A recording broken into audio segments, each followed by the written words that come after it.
What up, y'all? All right, so picking up where we left off yesterday, I went ahead and took the other head off, just like I took the first head off. It's pretty straightforward. It's not rocket science. So I'm going to tear the bottom end out now. It's not that complicated either, but there's some steps to follow. We'll go through them. How about that? So first, I want to, I've got a bit for my drill driver, and I got my drill driver. So I don't have to use hand tools anymore. That's what charge it is. Fully charged. All right, so if you don't have a engine stand like I have that is flip overable, like this one is, you can use your engine hoist and lay it on the floor and roll it around and pick it up as you need it. I wonder if anybody can see me. Let's see. Oh yeah, it looks like y'all can see. Okay, good deal. All right, well, I'm going to start by removing this here oil pan. It's all factory. It's got some dings on it. It's ugly as shit. It's perfect, right? So, some light in here. How about that? Oh, that's better. Let me get a drill attachment here. We need to go from 1/2 inch to make it tight. These are the ones I bought from Harbor Freight. There we go. Go from 1/2 inch to 3/8.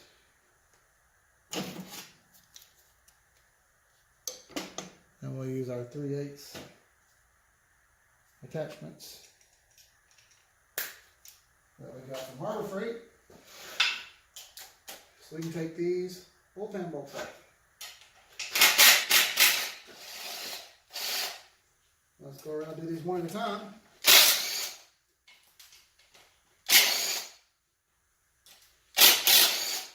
Guess what? This is going to go way faster.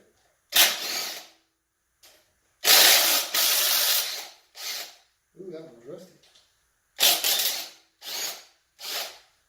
That one's got oil on it. Good sign, right? It's an oil pan.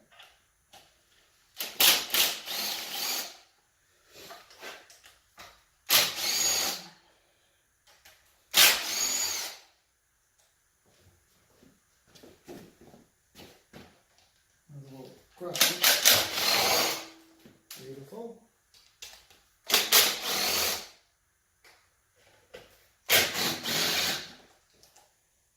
Beautiful. Way quicker. Give this a tap. Ball peen hammer here.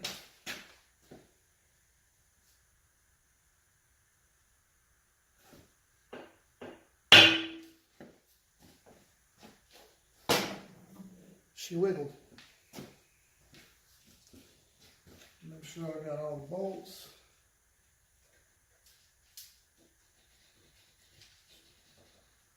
Looks like it. They're all fairly loose. I'm just going to leave it alone. I'm going to set this oil pan right underneath here on this little catch pan that I've got up underneath the engine. Just to keep from making a humongous mess.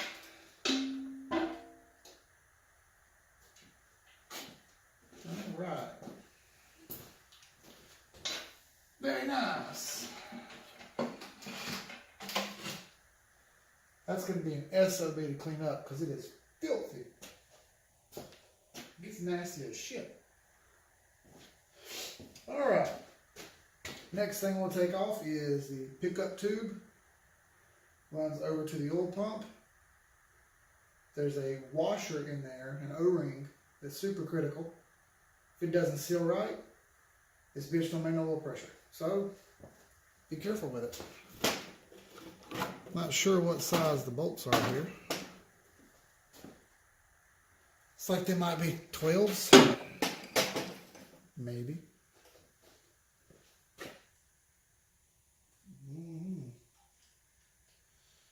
Nope.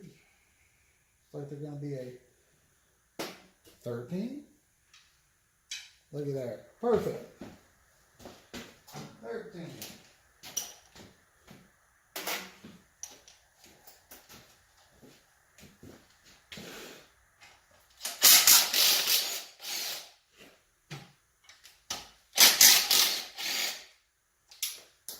Oh, lost the nut.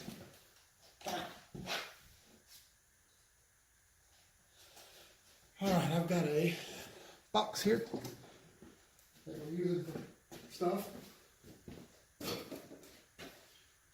These stink. They don't smell so great, boss. All right, the bolt for the back of the pickup tube is 10 millimeter, so switching back. We'll put that back on in a second when we take the rest of the windage tray bolts off.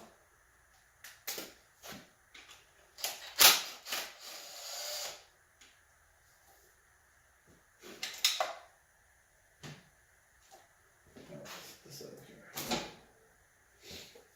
We'll use the motor for a holder there.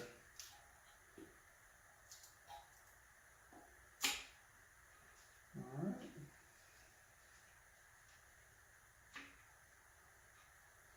Very good, y'all. There's our close-up of this.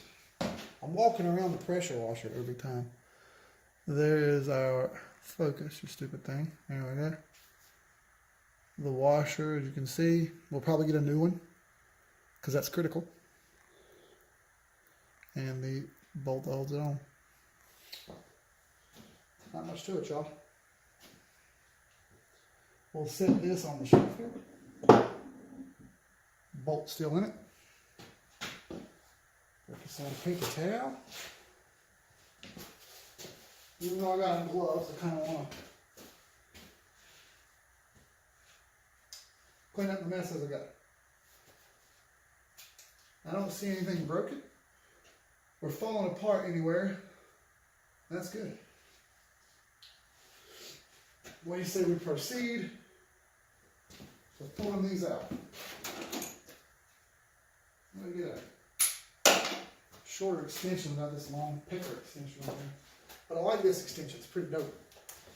I got the whole pack of them from Harbor Freight. Look at that. And they're impact extensions, and they got a lifetime warranty, so when they break, I'll just take them back. I'll just take them back. 13 millimeter. Looks like 5, 6, 7, 8, 9, 10. We already took 2 off, so 8 more. I gotta sneeze. Goodness, sorry, y'all.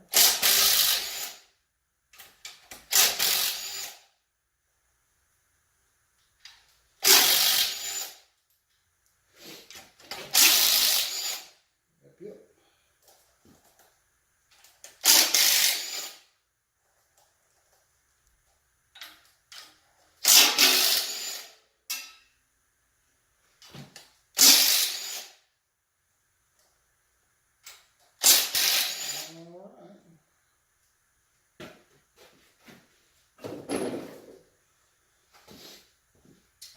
There's all of them.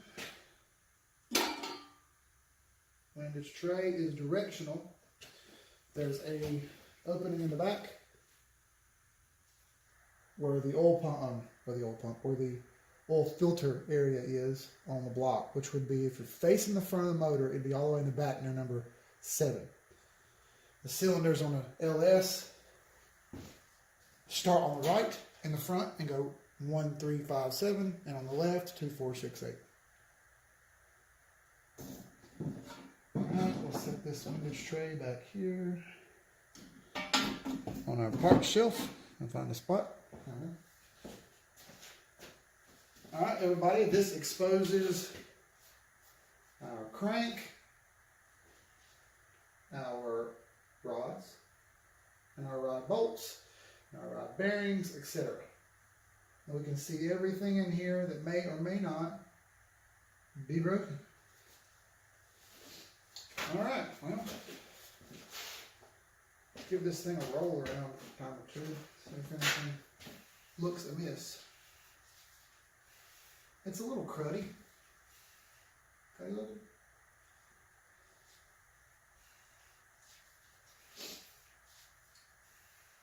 But I don't see anything bent. Everything moves really smoothly,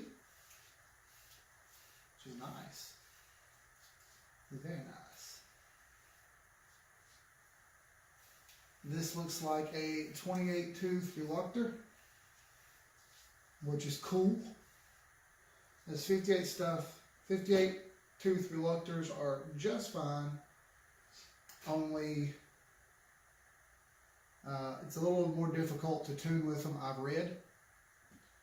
So one less thing we got to deal with, right?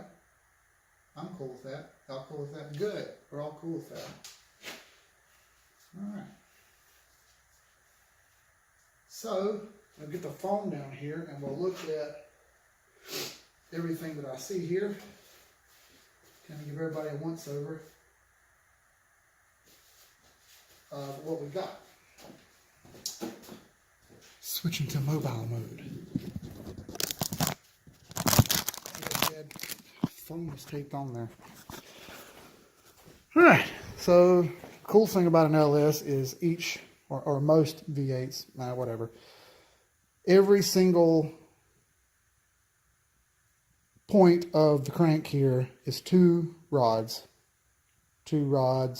caps, bearings, and more bearings, and of course the rod goes down. It's pretty neat. You can take them off two at a time, knock your pistons out two at a time, boom, boom, boom, boom. Alright, so on LS's, it's actually a 4-bolt main, but there's 2 more bolts on the sides that kind of give it a structural stability. So it's more like 6-bolt mains. You have these 4, and then you have one coming in the side here, and another one coming in the back side here. It's that way on all of them. Pretty damn cool, pretty neat. I like it. It gives it a little more stability. I'm pretty sweet with that. I like it. What else? So on Gen 4 rods, which is what these are, they're slightly beefier. I'll say slightly. They're probably much more beefy than Gen 3 rods. They can hold about 200 to 300 more horsepower depending on what you read online. Some guys are pushing these Gen 4 rods over 1,000 horsepower. Other guys are beating the crap out of them at 800 and 850 horsepower, 900 horsepower, and they're driving them on the road and taking them to the track and slaughtering these engines. And it just keeps taking it. What they usually notice is on the odd side of the engine, the 1357 side, it's usually the 5 or the 7 that fails. Why? Nobody really knows. It's just that's the reason for the for the side that fails most often. The way you tell a Gen 4 and a Gen 3 rod apart, other than the fact that if you're holding them side by side, you can see the physical differences. Gen 4 rods are much more angular up here on all their angles. You'll see that's a nice pointed angle here. There's no round points to it. It's all angular, very angled, no round points. All right, a Gen 3 rod, all this is kind of sloped and angled. It's the ultimate determining factor on whether you got a Gen 3 or a Gen 4. All the other crap, you can say, there is one more thing. Okay, you got head bolts, I've been told on Gen 3 engines are 2 different sizes. Or not the head bolt, the exhaust bolts. The exhaust bolts are different sizes. Well, I don't have any exhaust bolts on this engine. Never had any. The manifolds were gone when I bought the thing. So, how could you tell? You couldn't. It's impossible. So, you know, one of the things, I guess. So, now what we'll do is, I'm going to start taking rod bolts out, pulling main caps off, and dropping pistons out one by one by one. I'm going to stack them on the shelf over there where all the other parts are going. Nice little row. I'm going to label everything. And we'll talk about how this comes apart after we're pulling it apart little by little. I need to run in the house and get a Sharpie and some tape so I can label all these. And then we'll start tearing on the rest of the way apart.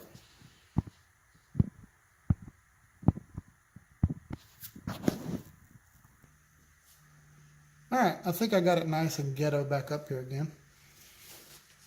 It's probably gonna fall. So I'm gonna put a piece of tape on it here live. See if it falls, huh? Oh, wiggle, wiggle.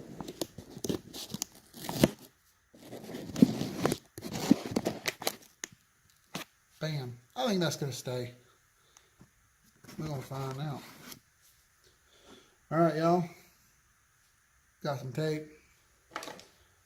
Got a Sharpie. Let's take some rod bolts. I'm sorry, let's take some rod hands off. Hopefully that sounds.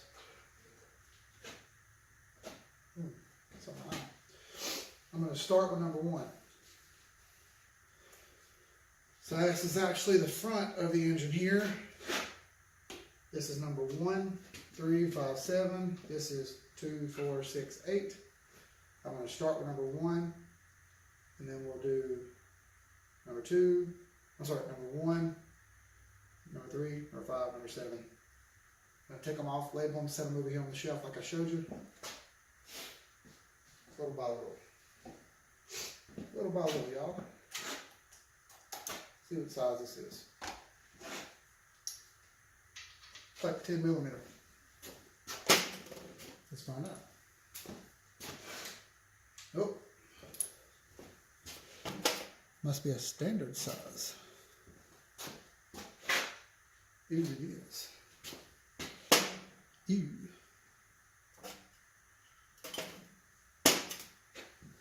Let's see what size it is.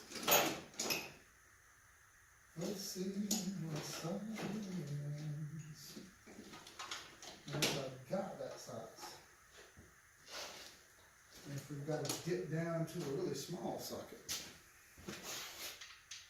I don't know, y'all.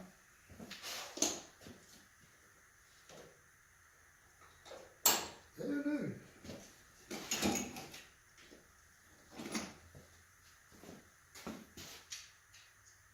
Seven sixteenths. 7/16 rod bolts. Not gonna happen. She doesn't like that, so we'll have to use a ratchet.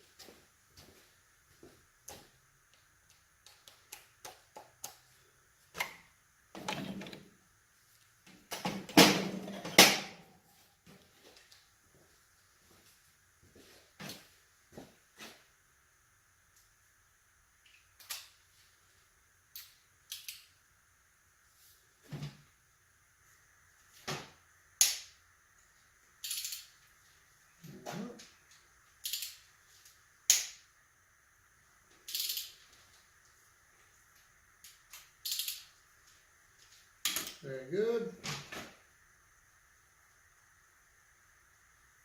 I'll do these one at a time so we got them right.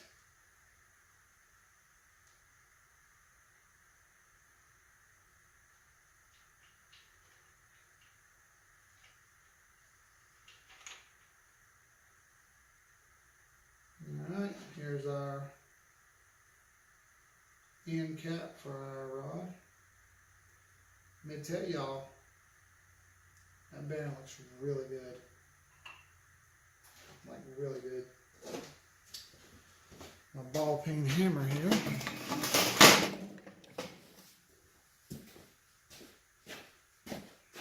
Never use metal. Never use something soft. Kind of give this a tap.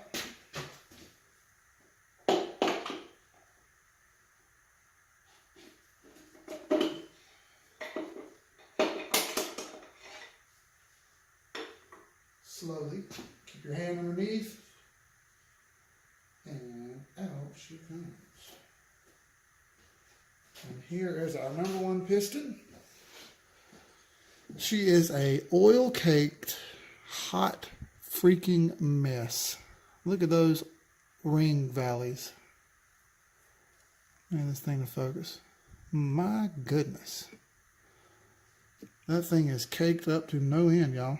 So that's going to be a bitch getting that oil and crap out of those valleys.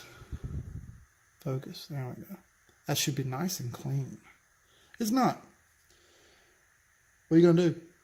Not a damn thing, that's what. So LS's have a pin for the front of the piston. Obviously, you can see the dimple right there. That faces the front of the engine. So when you go to reassemble, you know. Also, these are pop off. They cast these and they only go on one way. So just think about it while you're doing this. If it doesn't line up right, you don't have it on right. Clearly that doesn't line up.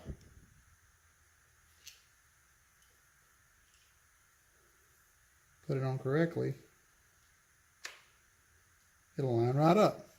Nothing to it. So, that looks nice. Back together again.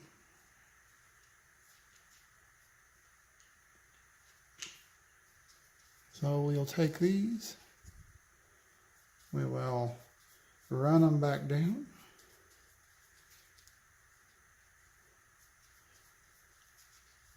They got a nice coat of nasty oil still on, as you can see in there. Ooh, I didn't show you the bearings. I'll show you on the next one. There's one left. We'll give it a little wipe down here so our tape will stick. I'm going to clean all these up because, y'all, we're reusing this. All this is getting reused. Every bit of it.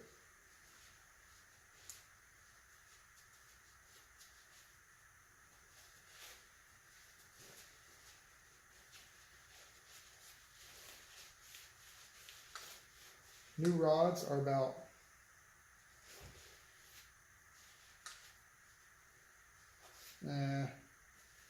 $600 for the ones I'd like. I'm not spending $600 on rods. Are you kidding me? This is a budget build. And budget we shall remain. My damn tape go. Come on, right, number one on the tape here.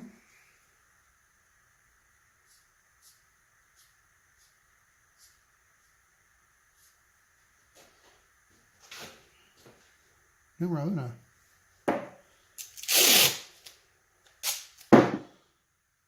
Tape her on.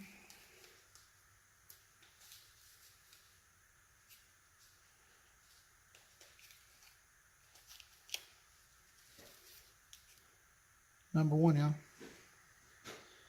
No mistake in that, right? Very good.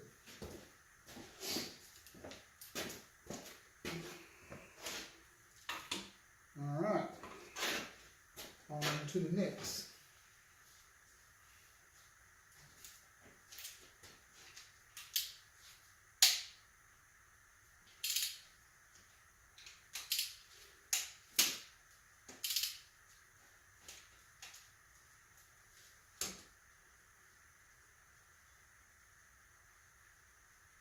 We'll keep going, little by little.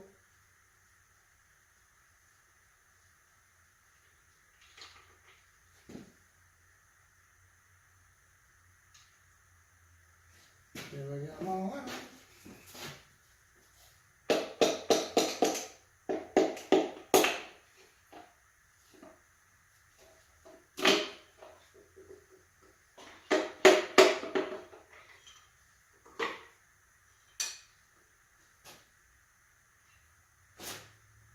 Put it back on like you got it. They cast these together and break them off when they build these things. This is actually cast and broken. And they fit perfectly together. If you don't do it right, it don't work right. So do it right.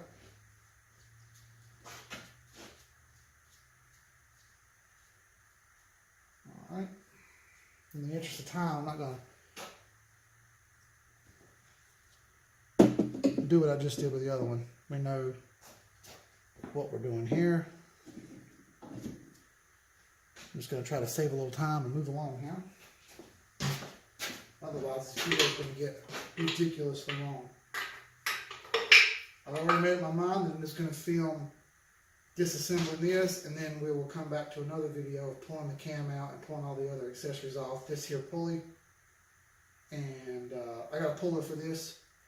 We'll pull the pulley off, the cam timing, the timing chain, the cam plate, and we'll pull the crank out in the third video. All right, let's do number 5.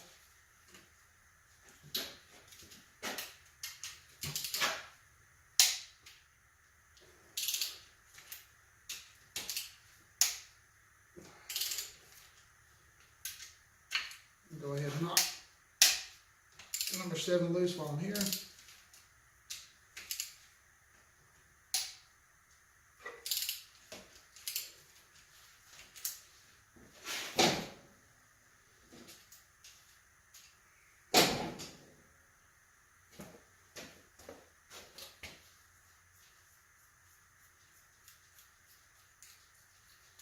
Off she goes.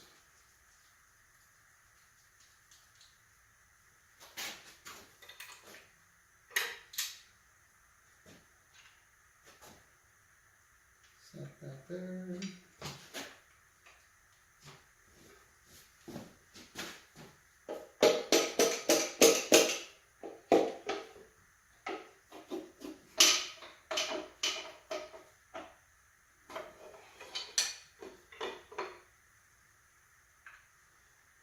That's number 5. Nothing to it, right?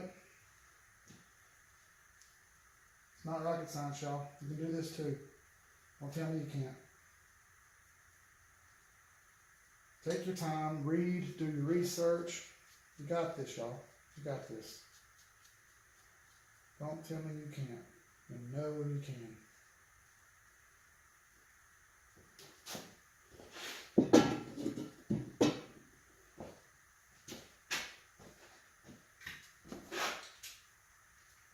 You may be afraid or worried. Don't be a bitch, homie. In the words of Nick Diaz.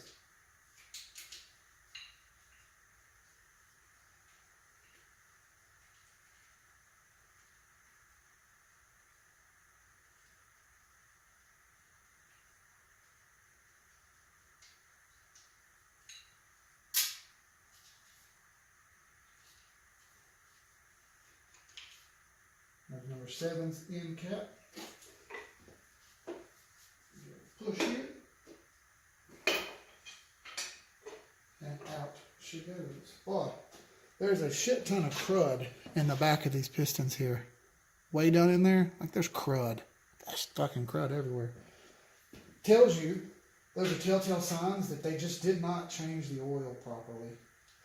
When that crud builds up, it's because deposits that were in the engine didn't get washed out, they built up. They built up from the lack of lubrication and lack of oil changes. You can take care of all that, folks. You just got to be smart enough to change your oil.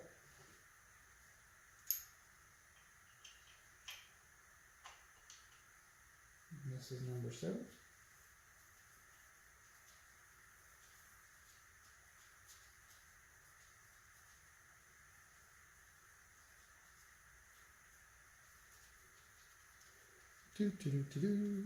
Taking forever.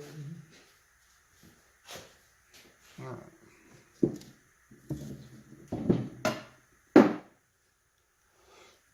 right, y'all. So we know the process. We know how it works. We'll just continue following this process until we get all laid out. Obviously, you see how this is done. It's not rocket science.